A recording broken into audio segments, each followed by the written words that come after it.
Marlène et Jean-Claude te présentent pour 2026 la série qui s'intitule « Voici, il vient ». Merci pour ta fidélité et que l'Éternel continue de t'éclairer tandis que tu découvres la vérité. Merci de découvrir la vérité. Merci d'accepter la vérité dans ta vie. Merci de te laisser conduire par le Saint-Esprit. Aujourd'hui, notre thème, c'est la louange. Psaume 134. C'est notre base, la louange. Avant de l'aborder, recherchons la présence du Saint-Esprit. Prions. Notre Seigneur et notre Dieu, merci pour ta présence, merci pour ton amour. Alors que nous nous apprêtons à ouvrir le livre encore, Seigneur, je réalise combien tes enfants ont été trompés et combien de personnes se trouvent dans les ténèbres. Mon Dieu, viens à notre secours. Saint-Esprit, merci de nous éclairer. Nous t'avons prié au nom de Jésus pour ta gloire éternelle.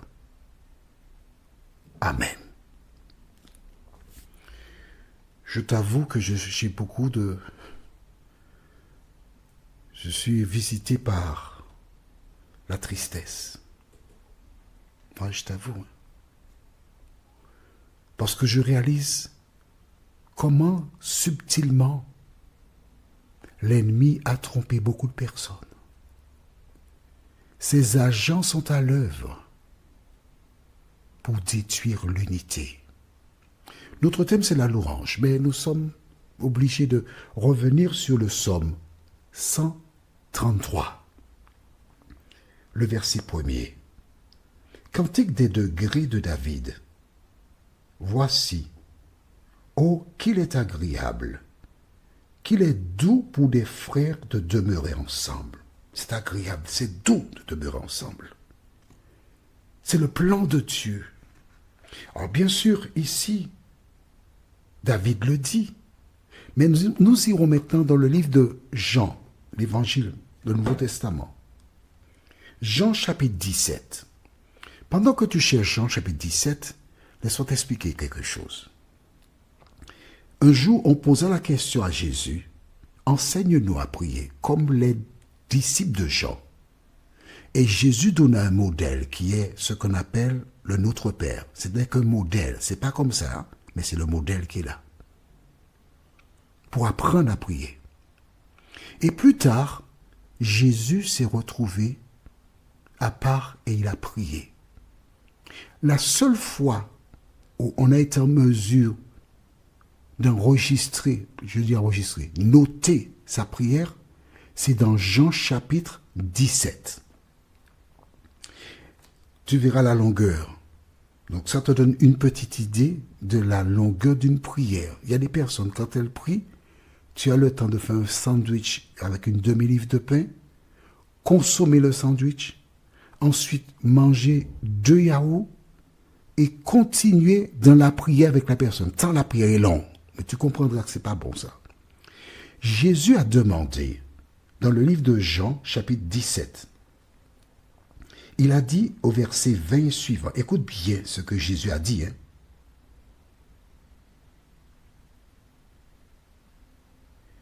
Ce n'est pas pour eux seulement que je prie, mais encore pour ceux qui croiront en moi par leur parole, afin que tout soit comment?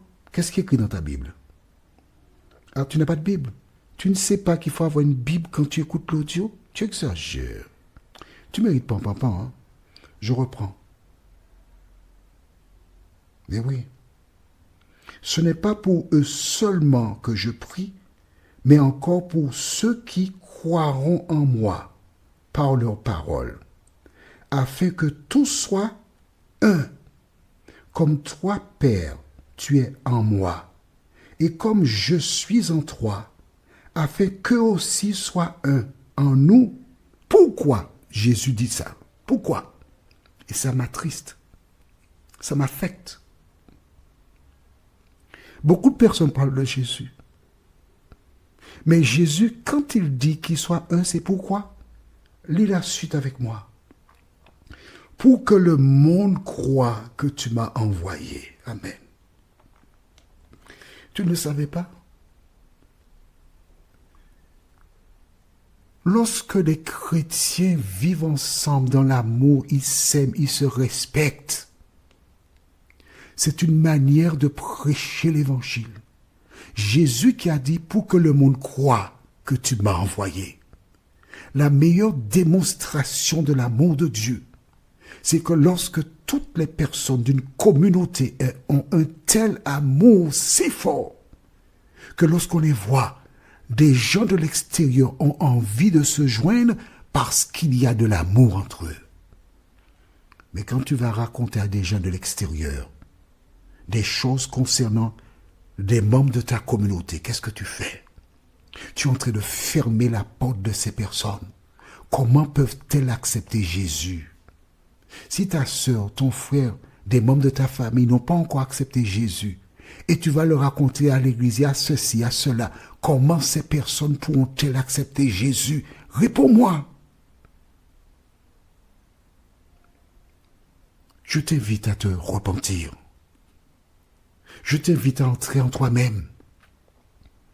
Et quand un membre de ta communauté a fait quelque chose, au lieu d'aller raconter à des personnes qui ne partagent pas ta foi, prie pour ces personnes. Va les voir. Si tu dois raconter quelque chose au sujet de quelqu'un, c'est ce que Jésus a fait pour transformer sa vie. C'est ça l'évangile. Et si tu n'es pas d'accord avec moi, tu n'as qu'à me montrer un verset qui dit le contraire de ce que je viens de te dire. Ça, c'est ton problème. Tu ne veux pas m'écouter? Tant pis pour toi. Alors, c'est seulement lorsque tu es en paix avec ta sœur, avec ton frère, que tu peux vivre ce que nous allons découvrir maintenant. La louange, Psaume 134. Voici. Bénissez l'Éternel, vous tous, serviteurs de l'Éternel, qui vous tenez dans la maison de l'Éternel pendant les nuits. Élevez vos mains vers le sanctuaire et bénissez l'Éternel. Que l'Éternel te bénisse de Sion, lui qui a fait les cieux et la terre. Est-ce que cela s'applique à toi? Dis-moi. Oui ou non? Sois honnête. Pas de blague. Hein? Ne me raconte pas d'histoire. Tu peux raconter des histoires aux uns et aux autres, mais pas à moi. Quand il est dit, voici, bénissez l'Éternel, vous tous, serviteurs de l'Éternel. Est-ce que cela s'applique à toi? Oui ou non? Si tu es en paix avec toutes tes sœurs et tes frères, tu peux faire partie de ces gens-là. Mais si tu es en mauvais terme avec une seule personne, tu ne peux pas te trouver dans une communauté en train de chanter gloire à Dieu. Non, tu amasses des problèmes. Jésus te dit, si tu viens offrir ton offrande, et là tu te rappelles que ton frère a pas toi non, ton frère qui a quelque chose contre toi, que dois-tu faire? Va promptement le voir, réconcilie-toi avec lui, et puis ensuite reviens pour offrir le sacrifice. Comment peux-tu te présenter devant Dieu en ayant de la haine dans ton cœur contre quelqu'un? Comment peux-tu te présenter devant Dieu en disant du mal de quelqu'un? Comment peux-tu te présenter devant Dieu tout en cherchant à dénigrer, mentir, voler une personne? Tu sais ce que tu fais et tu vas présenter la louange à l'Éternel? Ne fais pas ça. Jusqu'à présent, tu le fais. Dieu t'a préservé. Je t'invite aujourd'hui à cesser d'agir de la sorte. Va voir la personne. Parle-lui. Fais la paix avec elle. Ensuite, prie. Et engage-toi devant l'Éternel à partir d'aujourd'hui de ne jamais dire quoi que ce soit de négatif de quiconque, mais d'exalter l'Éternel dans tes paroles et dans tes actions. Que penses-tu? Est-ce que ce que je te dis là, ça vient de la Bible? Est-ce que tu reconnais que c'est la vérité? Je relis avec toi. Non, relisons ensemble. Psaume 133, verset 1er. Voici, ô qu'il est agréable, qu'il est doux pour des frères de demeurer ensemble. Et le verset 3, le dernier, c'est comme la rosée de l'Hermon qui descend sur les montagnes de Sion, car c'est là que l'Éternel envoie la bénédiction, la vie pour l'éternité. Si tu fais le contraire de ce que nous venons de découvrir dans la Bible, je te lis le verset, à quoi cela correspond pour toi, hein? Car c'est là que l'Éternel envoie la malédiction.